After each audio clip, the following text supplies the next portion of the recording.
여러분, 날씨가 많이 추워졌죠? 네, 오늘은 웃을 수 있는 이야기로 시작해 보려고 합니다.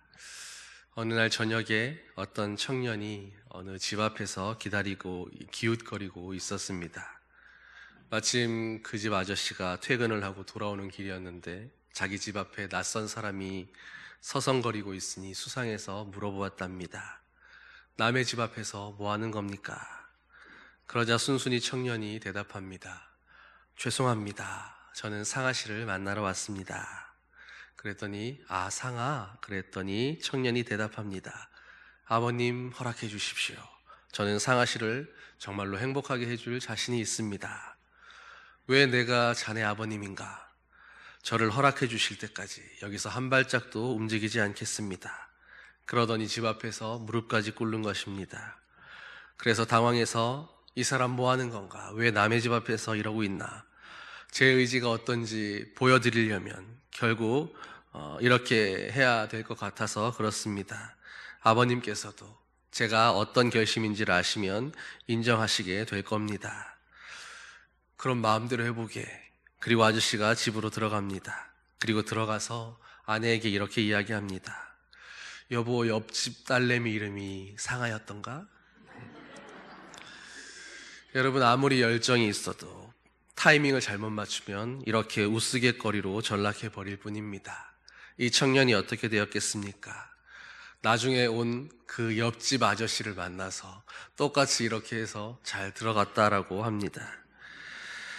우리에게 열정이 있어도, 그것이 정말로 뜨겁고 진실한 열정이어도 그것을 쏟을 타이밍과 그리고 그 방향이 제대로 맞아야 합니다. 열정과 방향과 타이밍이 제대로 맞아떨어질 때, 그때야 비로소 열정이 제대로 쓰일 수 있고 그 시너지가 나타날 수 있는 것입니다.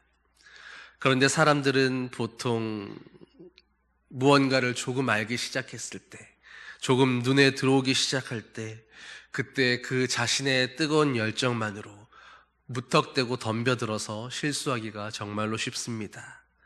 교통사고도 처음 운전면허를 따고 이제 막 운전에 나서서 사이드미러, 백미러는 볼 정신도 없이 그저 앞만 보고 운전할 때는 사고가 잘 일어나지 않는다고 합니다. 그러나 이제 조금 운전에 익숙해져서 이제 좀 할만한데라고 생각되는 그럴 때 사고가 일어날 확률이 높아진다고 합니다. 마음에 어느새 교만이라는 거품이 생긴 것입니다. 여러분, 내 열정에 불타서 내가 할 수 있다라는 그 꿈만으로 불타서 무작정 덤벼들지 마십시오. 오늘 모세가 바로 그렇게 실수했습니다. 출애굽기 2장은 모세의 출생으로부터 시작됩니다.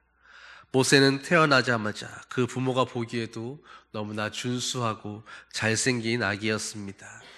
그래서 바로가 남자아이들은 죽이라고 했던 명령을 무시하고 3개월을 애지중지하며 몰래 숨겨 키웠습니다. 아마 한두 달이야 그저 먹고 자는 일뿐이었으니 어떻게든 숨기고 해결할 수 있었겠지만, 그러나 사내 아이가 3개월이 지나고 나면 이제는 우는 소리도 제법 커지기 시작하고 더 이상은 숨길 수가 없는 일이 되었을 겁니다. 그래서 부모는 결단을 내립니다. 부모로서 자식을 그 품에서 떠나보내는 것이 엄청난 아픔이었지만, 그러나 차마 그 자식을 죽일 수는 없었기에 한 가지 방법을 떠올린 것입니다. 갈대상자에 아이를 넣어서 나일 강물에 띄워보내자.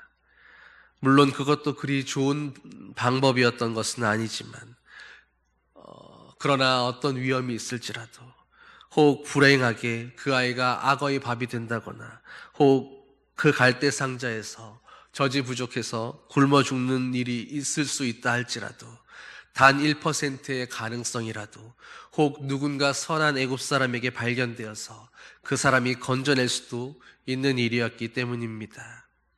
아이를 불쌍히 여겨준다면 혹시라도 이 아이가 살아날 수 있지 않을까. 부모는 그 한 줄기 소망과 희망을 붙들고 100%가 안 되는 그 상황에서 단 1%의 가능성을 붙잡고 갈대상자에 아이를 실려 보냈습니다. 그리고 다행히 그 1%의 가능성이 실현되어서 모세는 물에서 건져낸 자라는 그 모세라는 이름으로 이 놀라운 기적이 이어지기 시작하는 것입니다. 모세는 그렇게 첫 출발부터 하나님의 은혜를 입고 태어났습니다. 그리고 하나님의 그 놀라우신 타이밍으로 그 부모의 노력과 열정과 그리고 그 하나님의 타이밍과 섭리가 만나서 모든 히브리 남자아이들이 태어나자마자 죽어가던 그 암울한 시대에 그렇게 택함을 받고 목숨을 구하고 이집트의 최고의 교육과 최고의 음식과 최고의 대우를 받으면서 애굽의 왕자로 살아가는 엄청난 특권을 누리게 되었습니다. 그러나 여러분, 민족이 다르고 외모가 다른 모세가 애굽의 왕궁에서 산다는 것이 어떻겠습니까? 자신은 앞서가는 초강대국의 교육을 받고 이집트의 말을 하고 그들의 문화 가운데서 살아가는데도, 그런데도 불구하고 모세는 끊임없이 내가 정말로 누구인지, 내가 어디에 속해 있는지 그 정체성 앞에서 큰 혼란을 느꼈을 것입니다. 궁에서는 자신이 히브리 사람인 것을 알고 은근히 자신을 무시합니다. 자신을 구해준 공주, 그 애굽의 어머니가 아니었다면 자신은 벌써 이미 쫓겨나고 없을 그런 처지였을 수도 있습니다. 그런 상황에서 자기 정체성에 대한 그 질문은 끊임없이 내가 정말로 누구인지, 어느 민족에 속해 있는지, 내가 무엇을 하며 살아야 하는지, 그것에 대한 그 정체성의 질문으로 모세를 몰아갑니다. 그러면서 결국 모세는 하나님이 자신을 이 땅에 보낸 그 자신의 정체성을 깨달았습니다. 그것은 좀 더 편하고 고급스럽고 높은 수준의 문화적 삶을 포기하고 바로 저 노예들의 편이 되는 것이었습니다. 모세가 아무리 애굽의 말을 잘하고 그들의 문화가 익숙하고 편할지라도 결국 모세는 히브리 사람이었습니다. 아주 어렸을 때부터 이집트의 환경 아래서 자랐기 때문에 어쩌면 모세는 한때는 이집트인인 것처럼 그렇게 생각하고 그렇게 행동하며 다녔을지도 모릅니다. 그러나 나이가 들고 보니 아닌 것입니다. 나이가 들수록 내 나라, 내 민족이 좋았습니다. 그런 생각이 들자 이제 그는 결국 자신의 정체성을 완전히 히브리인이라고 결정을 내렸습니다. 히브리인이 된 애굽의 왕자 모세는 결국 자신의 동족이 노예로 살고 있다는 것에 분개합니다. 정의로운 분노와 그들을 향한 동질감을 느끼면서 이제 내가 이 히브리 민족을 위해서 내 삶을 살아야겠다는 그 정체성을 결정한 다음에 그들을 위해 무언가라도 해야 되겠다라고 마음먹기 시작합니다. 그러다가 어느 날 하루는 여느 때처럼 동족들이 고된 노동을 하는 것을 안쓰럽게 바라보고 있는데 한 애굽 사람에게 억울하게 매맞고 있는 히브리인을 보게 됩니다. 그것을 본 모세는 갑자기 안에서 정의로운 분노가 일어나면서 그 애굽 사람을 보는 눈이 없는 곳에서 죽이고 말았습니다. 완전 범죄라고 생각했습니다. 떨리는 흥분이 가시지 않았을 때 이제야말로 내가 정말로 완전한 히브리인이 되었다라는 그런 생각도 들었을 것입니다. 히브리 사람들마저 저 사람은 같은 히브리인 출신이면서 궁에서 호의호식하는 녀석이지라고 그렇게 안이 꼽게 보던 눈빛들이었는데 이제는 그들도 자신을 인정해 줄 것 같았습니다. 내가 정말로 히브리인이 되었구나. 이제야말로 내가 이 민족을 위해서 무언가 해야 할 때가 되었구나. 그런데 다음날 나와보니 애굽 사람과 히브리 노예가 충돌하는 것이 아니라 이제는 같은 히브리 사람들끼리 싸우고 있는 것을 보았습니다. 하나가 되어도 모자를 파네. 같은 동포끼리 싸우는 게 말이나 되는가 싶어서 모세는 그들을 말리려고 나아갑니다. 여러분은 같은 동포이지 않습니까? 왜 싸웁니까? 어려운 처지에 있는데 함께 도와야지 어떻게 동포를 칠 수가 있습니까? 그런데 모세는 충격적인 대답을 듣게 됩니다. 네가 우리의 지도자라도 된 줄 아느냐? 누가 너더러 이 싸움에 끼어들어서 재판장이 돼달라고 했느냐? 네가 애굽 사람을 죽였던 것처럼 이제는 우리도 죽이려고 하느냐? 모세는 눈앞이 깜깜해집니다.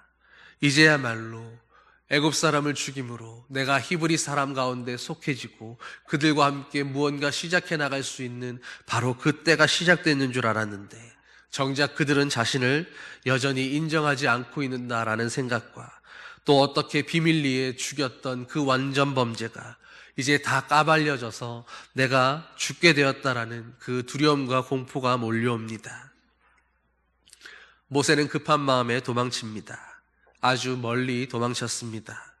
미디안 광야까지 흘러가서 거기에서 아내를 만나고 자녀를 낳고 완전히 평범한 목동으로 그렇게 모든 자신감을 잃어버린 채 이제는 이름도 없이 그렇게 살아가고 있을 뿐입니다. 이스라엘 족속도 아닌 어느 이방 여인과 결혼하여 왕궁에서 자신이 그동안 배워왔던 것은 아무짝에도 쓸모가 없는, 무엇을 하며 살아야 될지, 이때야말로 내가 내 민족을 위해 무언가라도 할 수 있겠다라고 그렇게 일어섰던 그때에 철저하게 실패하고 무너진 그 모습으로 그저 양치는 일을 하며 살고 있을 뿐이었습니다.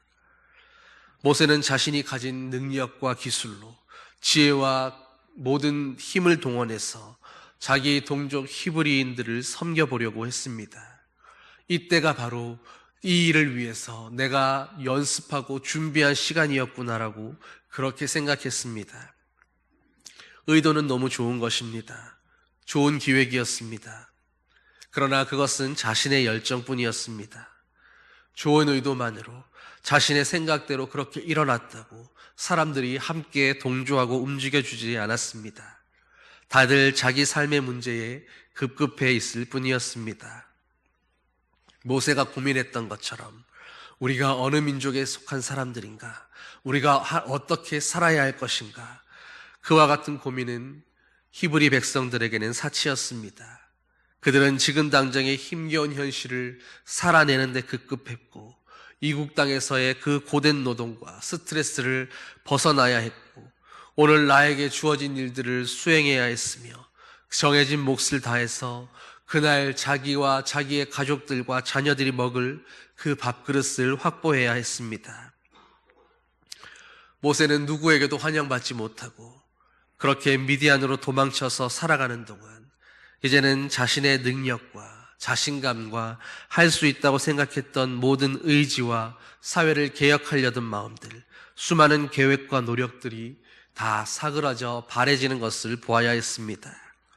자신의 정의감과 신념과 가치관이 모든 것들이 다 무너지고 끝나는 시간들이었습니다. 여러분, 살다 보면 열정만 가지고 의지만 가지고 좋은 뜻만 가지고 다 되는 것이 아닐 때가 너무나 많습니다. 준비 없이 돌발적으로 사역을 시작했던 모세는 그렇게 철저히 실패했을 뿐 아니라 동족들에게도 인정받지 못하고 그나마 자신의 울타리가 되어주던 그 궁에서도 도망쳐서 쫓겨나야 했습니다. 그나마 광야에서 아내 십보라를 만나고 그렇게 작은 위로를 받으며 나그네 생활의 위안을 삼도록 하나님은 그 모세를 그나마 아주 쓰러뜨리지는 않으셨습니다. 그리고 때가 되었을 때 하나님은 이제 다시 모세를 호렙산으로 부르십니다. 그렇게 위대한 출애굽의 역사는 바로 하나님이 호렙산으로 모세를 부르신 그 3장에서부터 시작되고 있는 것입니다. 여러분, 우리가 살아가면서 하나님의 타이밍과 우리의 타이밍이 맞지 않을 때가 얼마나 많은 것을 경험하셨습니까? 나는 할 수 있다고 생각하는데 나는 이제 준비가 되었고 모든 것을 갖추었고 지금이야말로 내가 일어서서 무언가를 할 수 있을 것 같은 그런 타이밍이라고 생각하고 일어섰는데 사실은 그것이 그때가 아니었던 것입니다. 하나님의 때는 더 멀찍이에 따로 있었던 것입니다.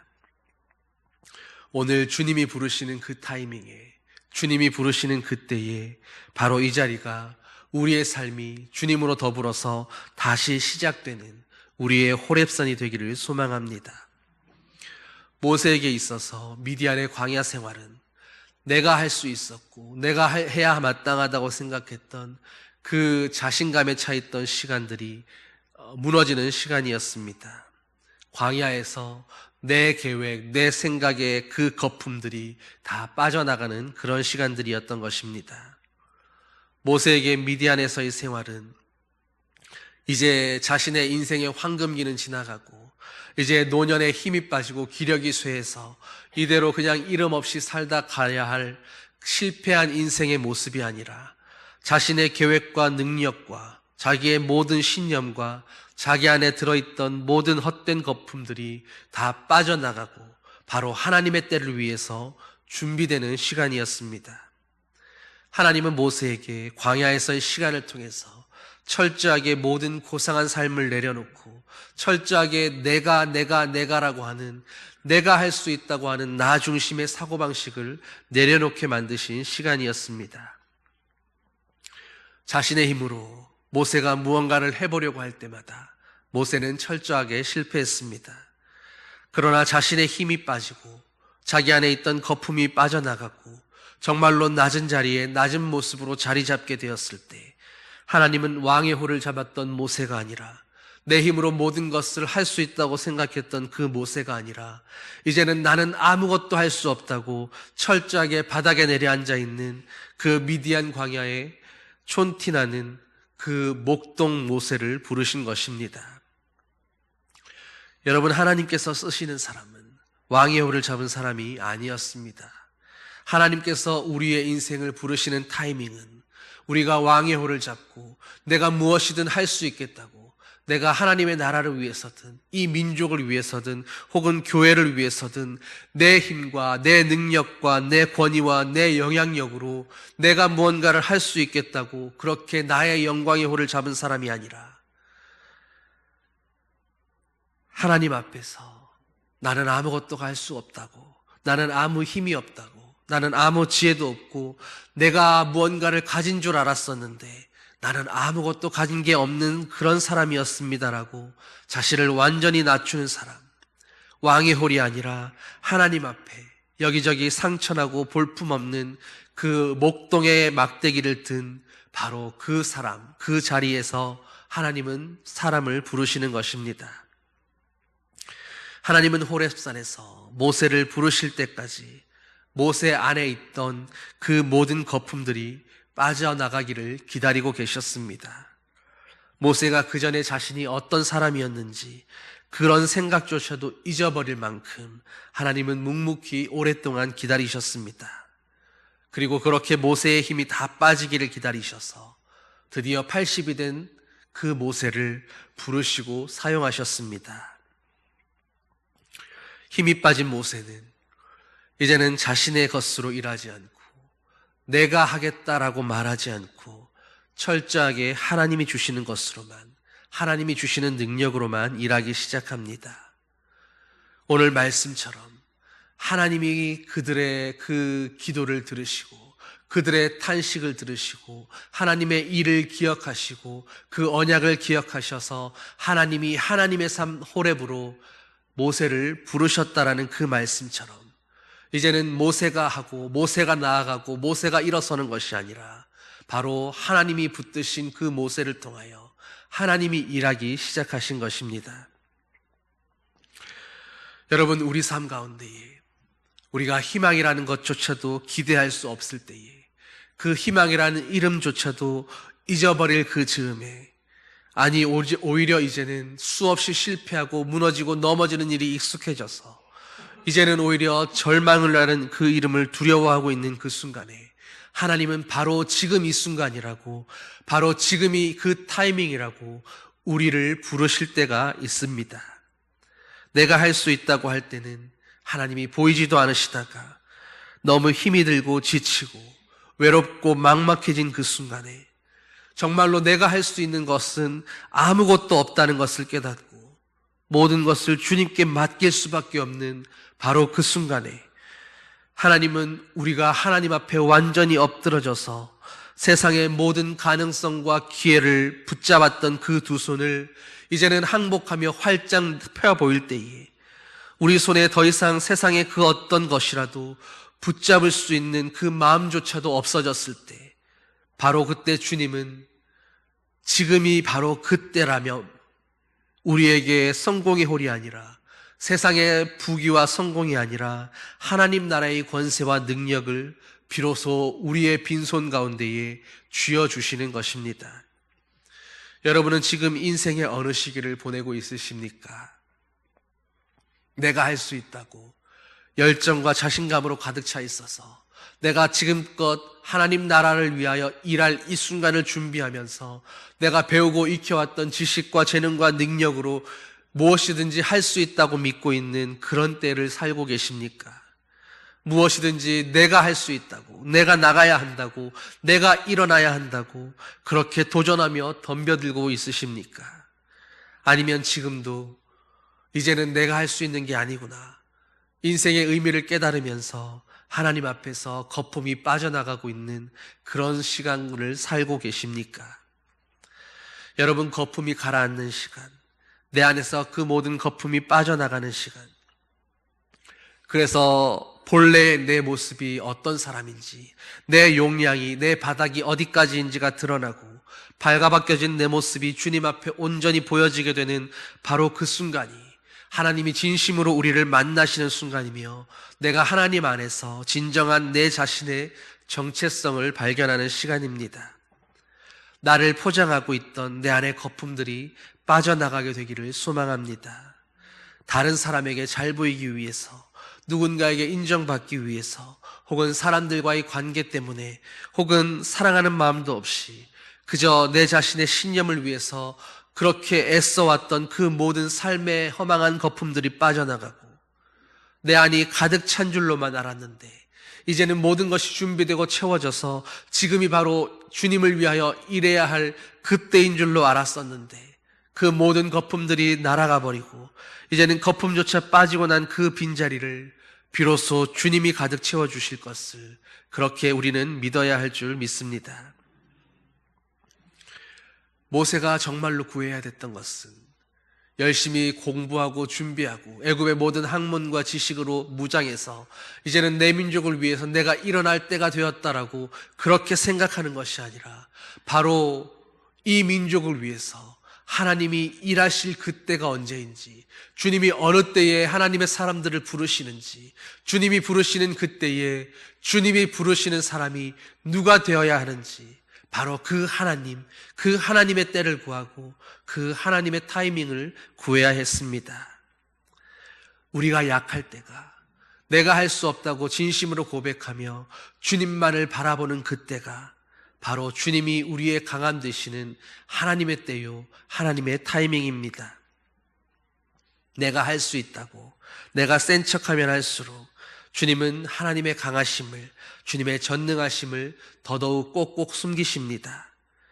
그러나 여러분의 약함이 주님 앞에 드러나고 우리가 주님 앞에 나는 아무것도 할 수 없는 연약한 자입니다라고 두 손 들어 주님께 나아가기 시작할 때에 주님의 권능과 사랑을 기대하며 오직 그것에 의지하여 나아가기 시작할 때 하나님은 우리의 상한 마음을 만지시고 우리의 실패를 위로하시며 내가 이제는 실패한 인생이구나라고 절망하고 있는 그 순간에 너는 다시 시작할 수 있다고, 내가 들어 쓰는 사람은 나이가 80이 되었던 어떻게 되었건 어느 때에든 하나님의 사람으로 쓰임받을 수 있다고 그렇게 우리를 호렙산으로 불러오시는 것입니다.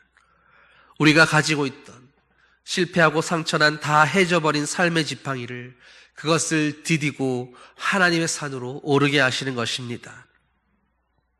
에스겔서 36장 26절에 너희에게 새로운 마음을 주고 너희 속에 새로운 영을 넣어주며 너희 몸에 돌같이 굳은 마음을 제하고 살갗처럼 부드러운 마음을 주겠다라고 말씀하십니다. 우리 안에 돌같은 마음이, 굳은 마음이 사라져가고 하나님으로만 채워질 수 있는 그 부드러운 마음 되기를 소망합니다. 하나님의 사랑은 살갗처럼 부드러운 사랑입니다. 그 사랑은 거품이 사라지고 없는 자리에 텅텅 비어 남은 것이 보잘것없어 보이는 우리의 그 빈자리 가운데에 우리를 충만하게 할 수 있는 유일한 하나님의 사랑입니다. 여러분, 우리 안에 내가 할 수 있다, 내가 해야 한다고, 내가 일어서야 한다고 했던 그 교만의 거품 대신에 세상이 주는 기쁨과 세상에서 누리는 성공과 사람들의 인정을 받는 무언가 거창한 일을 해놨다고 그렇게 칭송받는 그 모든 기대의 거품을 걷어낼 수 있게 되기를 소망합니다. 그리고 오직 하나님이 주시는 기쁨으로 우리의 그 텅 빈 마음이 다시 채워지게 되기를 소망합니다.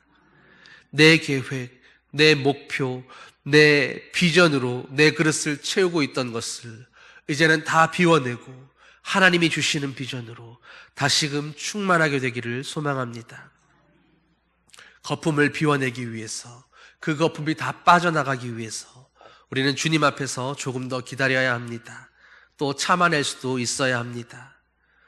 지금 거품이 빠져나가고 있기에 내 모습이 탐탁지 않고 받아들이기 어렵고 그렇게 텅 비고 보잘것없어 보여서 그렇게 용납하기 힘든 내 모습 안에서도 나를 비워내시고 새롭게 빚어가시는 그 하나님의 계획을 신뢰할 수 있기를 소망합니다. 내 안에 실패가 차곡차곡 쌓이고 내가 할 수 있다고 생각했던 모든 것들이 다 무너지고 깨지는 그 어둠이 깊어질수록 이제는 호렙산으로 부르시는 하나님의 새벽 음성이 곧 앞에 있을 것을 기대할 수 있어야 합니다. 하나님은 우리를 절대로 버리지 않으십니다. 그러나 오늘 어둠의 터널을 지나고 있는 것은 하나님이 쓰실 수 있도록 우리 안에 거품이 빠지기를 기다리고 계시는 것입니다. 그러니 지금 다시 시작할 용기를 잃어버렸다 해도, 내 영향력을 잃어버리고 동료의 인정을 잃어버리고 내가 누리고 있던, 내가 가지고 있다고 생각했던 모든 것에서 멀어진다 할지라도, 그럼에도 불구하고 우리가 주님을 잃어버리지 않았다면 내가 진실로 약해질 그때에 하나님이 강하신 된다는 그 고백을 잊지 않으면서 내가 거품이 빠지고 정말로 비어져 버린 그 자리 가운데 하나님의 채우심을 기대하고 있다면 주님은 그런 우리의 기대대로 우리의 피난처가 되어주시고 우리를 도우시는 줄 믿습니다. 이제 비로소 거품이 거치고 그 거품의 안개가 거친 그 길 위에서 주님은 우리를 기다리시며 다시 새 역사를 시작하실 그 호렙산으로 우리의 걸음걸음을 인도해 가고 계십니다. 주님의 지팡이와 막대기가 내가 들고 있던, 내가 꼭 붙잡고 있던 내 인생의 지팡이보다 훨씬 능력이 있음을 우리가 깨달아야 할 줄 믿습니다.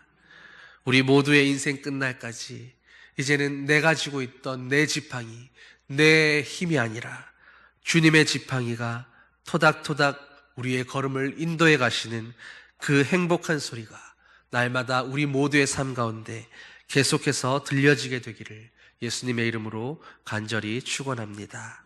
기도하시겠습니다. 사랑의 하나님 아버지, 오늘 모세의 인생 여정 가운데 그의 거품을 빼고 그를 온전히 하나님의 사람으로 빚어서 사용하려고 기다리셨던 그 아버지의 인내를 바라봅니다. 오늘 우리도 모세와 같이 내가 할 수 있다고 내 능력으로, 내 계획으로, 내 뜻으로, 내 생각으로 무언가 해보겠다고 그렇게 애쓰고 그렇게 몸부림치는 그 모습으로 살고 있지는 않았었는지요.